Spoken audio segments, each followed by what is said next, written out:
अस्सलाम वालेकुम दोस्तों, general Asim Munir army chief बनने के बाद इमरान नियाजी और तहरीक इंसाफ के साथ क्या कुछ करने वाले हैं, पूरी तफसील आप दोस्तों के सामने रखूंगा। क्या जनरल आसिम मुनीर वही कुछ करेंगे जो जनरल कमर जावेद बाजवा ने उनके खिलाफ एक मुनज़्ज़म मुहिम चलाने वाले गिरोह के साथ किया था? जनरल कमर जावेद बाजवा जब आर्मी चीफ बन गए थे 2016 में, बाकायदा उनके खिलाफ उनके आर्मी चीफ बनने से पहले एक कादियानी कार्ड खेला गया था।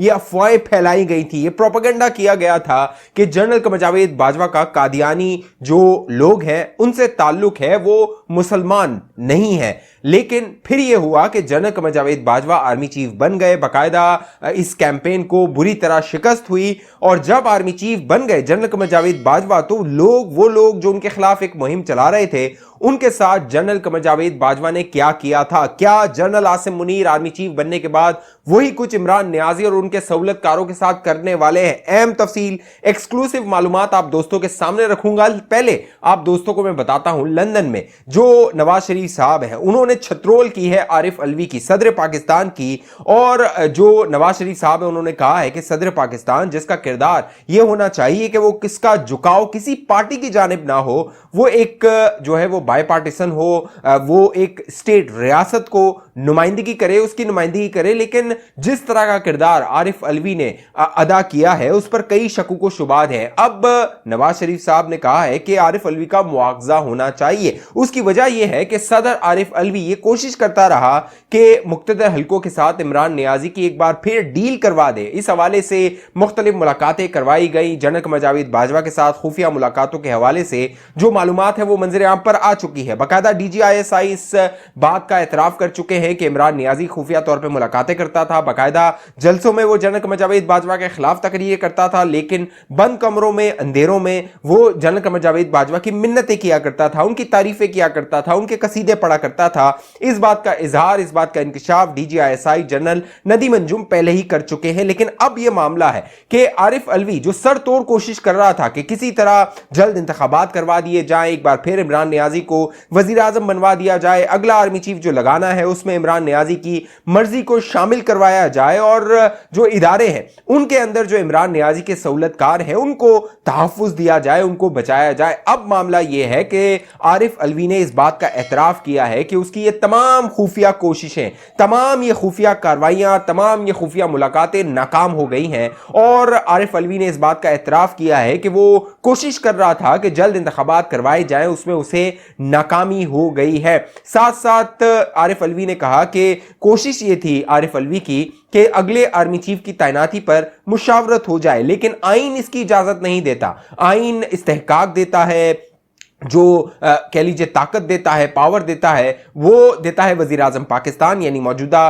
सूरत हाल में शहबाज शरीफ साहब को, और उन्होंने ही फैसला करना है कि अगला आर्मी चीफ कौन होगा। लिहाजा आरिफ अलवी की ये तमाम कोशिशें रायगा गई हैं। साथ साथ जो बड़ी बात आरिफ अलवी ने की है वो ये की है कि इदारों के अंदर जो इख्तलाफात हैं वो कोशिश कर रहे हैं कि वो उनको दूर करें। आरिफ अलवी ने इस बात की वजाहत नहीं की कि वो किन इदारों की बात कर रहे हैं। क्या वो अदलिया की बात कर रहे हैं, उनके इख्तलाफात को वो दूर कर रहे हैं? क्या वो जो ब्यूरोक्रेसी है उनके इख्तलाफात को दूर कर रहे हैं? क्या हुकूमती जो इदारे हैं उनके इख्तलाफात को दूर कर रहे हैं? या फिर इस्टेब्लिशमेंट है, फौज है, जो अस्करी इदारे हैं उनके अंदर इख्तलाफात है वो उनको दूर कर रहे हैं? क्योंकि सदर पाकिस्तान आरिफ अलवी जो है वो सुप्रीम कमांडर है, आर्म फोर्सेस के सुप्रीम कमांडर है। इस बात की उन्होंने वजाहत नहीं की है, लेकिन इस बात का उन्होंने एतराफ कर लिया है कि इमरान नियाजी की जो कोशिशें थी कि अगला आर्मी चीफ उनकी मर्जी का लग जाए, अपनी मर्जी का वो अगला आर्मी चीफ लगा सके, इसमें बुरी तरह इमरान नियाजी को नाकामी हो गई है। अब जो नवाज शरीफ साहब हैं उन्होंने कहा इस सारे मामले में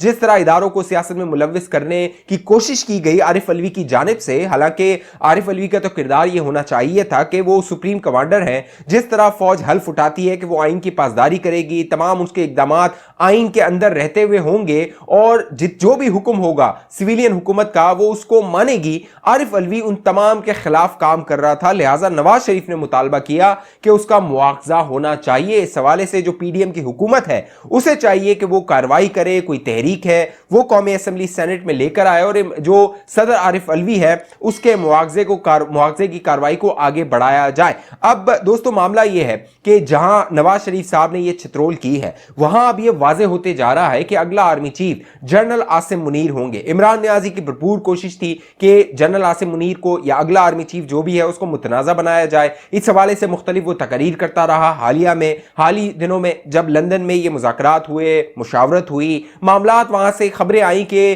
फैसला किया गया है कि सीनियर तरीन जर्नल को अगला आर्मी चीफ बनाया जाएगा। अगर सीनियर तरीन जर्नल को मान लिया जाए तो जनरल आसिम मुनीर सीनियर तरीन जर्नल होते हैं। तो ये कह रहे हैं लंदन से ये बातें आ रही हैं कि जनरल आसिम मुनीर अगला आर्मी चीफ होगा, तो ये इमरान नियाजी के लिए एक डरावना ख्वाब है। लिहाजा इमरान नियाजी ने एक बार फिर जनरल आसिम मुनीर को मुतनाज़ा बनाने की कोशिश की। लेकिन मामला यह है कि जनरल आसिम मुनीर अगर आर्मी चीफ बन जाते हैं तो क्या वो वही कुछ करेंगे जो जनरल कमर जावेद बाजवा ने किया था। जनरल कमर जावेद बाजवा के बारे में जैसे मैंने आपको बताया, जब उन्हें आर्मी चीफ लगाया जा रहा था तो उनके बारे में मुख्तलिफ अफवाहें फैलाई गई थी। उनके अकायद के हवाले से कहा जाने लगा था कि उनका कादियानी से ताल्लुक है, उनका घराना कादियानी से, लेकिन बाद में ये तमाम खबरें जो थी वो प्रोपेगेंडा झूठ साबित हुई थी। बाकायदा इसके हवाले से ये कहा गया, बाकायदा ये खबरें आती रही कि उस वक्त के जो DGISI थे जनरल रिजवान अख्तर, वो इस सारी मुहिम के पीछे थे। उनके साथ चंद उसके सहूलतकार थे, उसमें मुबैना तौर पे नाम लिया गया। उस वक्त के DGISPR जनरल आसिम सलीम बाजवा का बाकायदा कहा जाता है कि उन्होंने जाके मुबैना तौर पे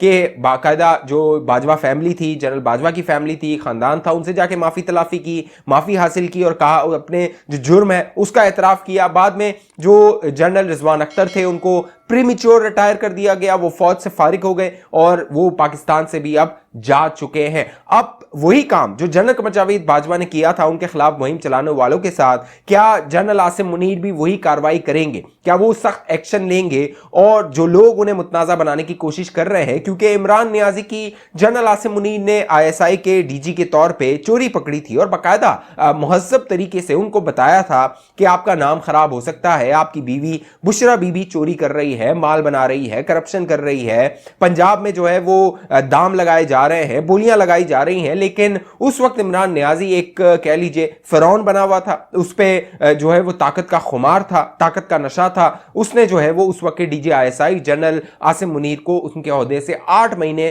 के कलील अरसे के बाद हटा दिया था।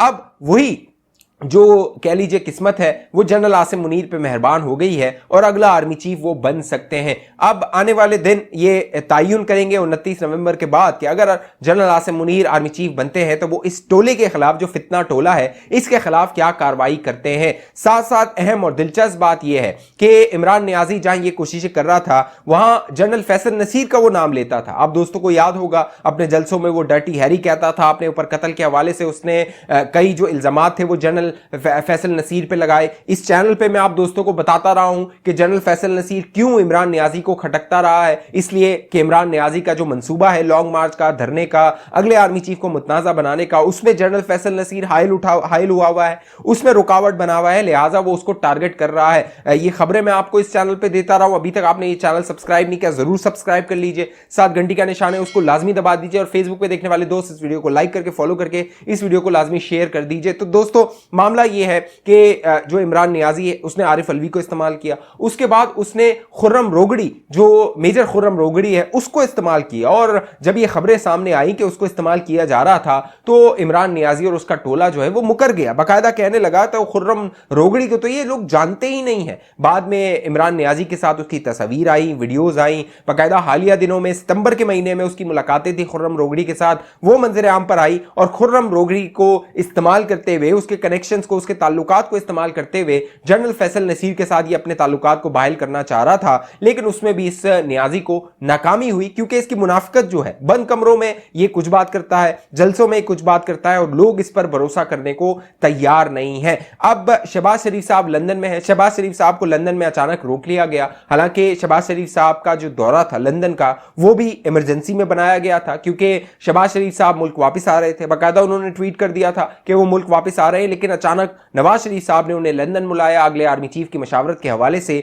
बड़े फैसले किए गए और जब अलविदा उन्होंने कह दिया नवाज शरीफ साहब को, उसके बावजूद उन्हें 2 दिन लंदन में रुकना पड़ा। एक गैर मामूली जो है वो हालात थे, गैर मामूली उनका जो दौरा था उसको एक्सटेंड किया गया, उसको तौसीह दी गई और बताया गया कि जो शहबाज शरीफ साहब है उनकी तबीयत खराब हो गई है। लेकिन चंद जराए दावा करते हैं कि मामला ऐसा नहीं है, क्योंकि नवाज शरीफ साहब से एक और उन्होंने मुलाकात की है पाकिस्तान आने से पहले और अगले 24 घंटों में जो शहबाज शरीफ साहब हैं वो पाकिस्तान वापस आ जाएंगे और अगले आर्मी चीफ की मशावरत के हवाले से जो बड़ा ऐलान है वो अगले 1 हफ्ते में हो सकता है। इस हवाले से मैं आपको इस चैनल पे बताता रहा हूं कि 18 नवंबर से लेकर 23 नवंबर की जो तारीखें हैं अगले आर्मी चीफ के ऐलान के हवाले से बहुत अहम है, बहुत अहम है, बहुत अहम है। लिहाजा अगर आप चाहते हैं आप तक मालूमात पहुंचती रहे, इस चैनल को लाजमी सब्सक्राइब कर लीजिए, बेल आइकन का बटन है उसको लाजमी क्लिक कीजिए ताकि आपकी मालूमात में इजाफा होता रहे, आप बाखबर रहें, पल पल की खबर आप दोस्तों को पहुंचती रहे। फेसबुक पे देखने वाले दोस्त हमारे पेज को लाइक फॉलो करके इस वीडियो को